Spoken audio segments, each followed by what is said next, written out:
When you first start DragaonFrame, you'll be prompted with a window either to create a new scene or to open a scene. Since we're starting a new scene, we'll go ahead and click New Scene.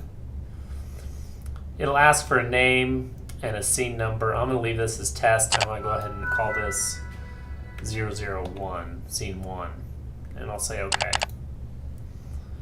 Then it'll ask you where do you want to save your files. Your Z drive is very small, so what we want to do is we want to save it on this E drive, this Video Pro flash drive. So we're going to click on E and hit Select Folder.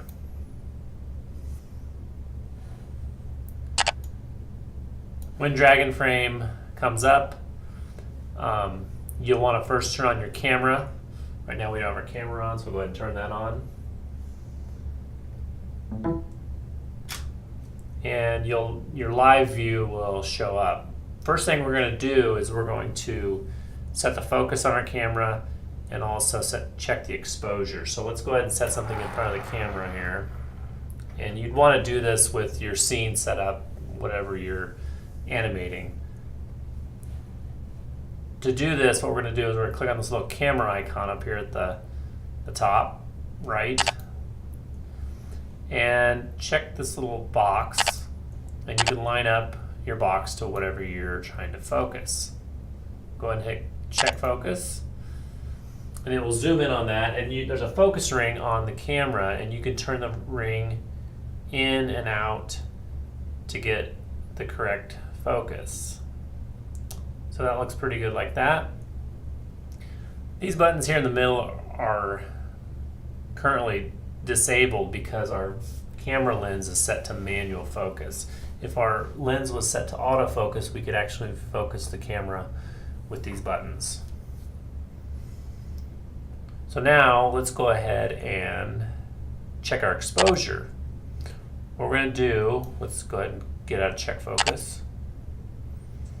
We're going to take some test shots. So let's scroll down here at the bottom, and we're going to hit test shot.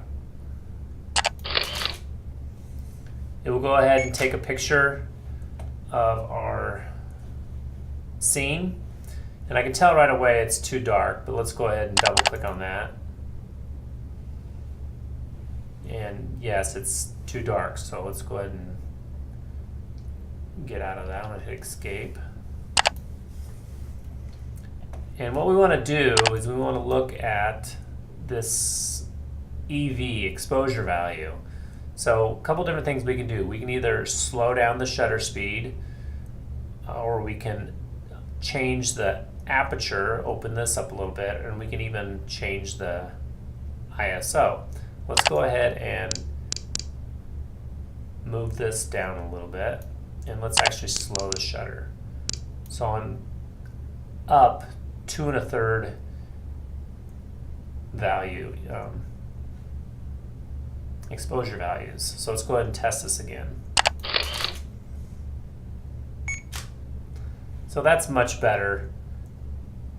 You'll notice that this exposure value resets to 0, so you know when you go up or down if you need to make it lighter or darker, which way you need to go. You can also zoom in at this point. We can zoom in at this and look at it, and that looks pretty good. So let's go ahead and get out of this. Let's go back to our timeline, and we will continue on with animation.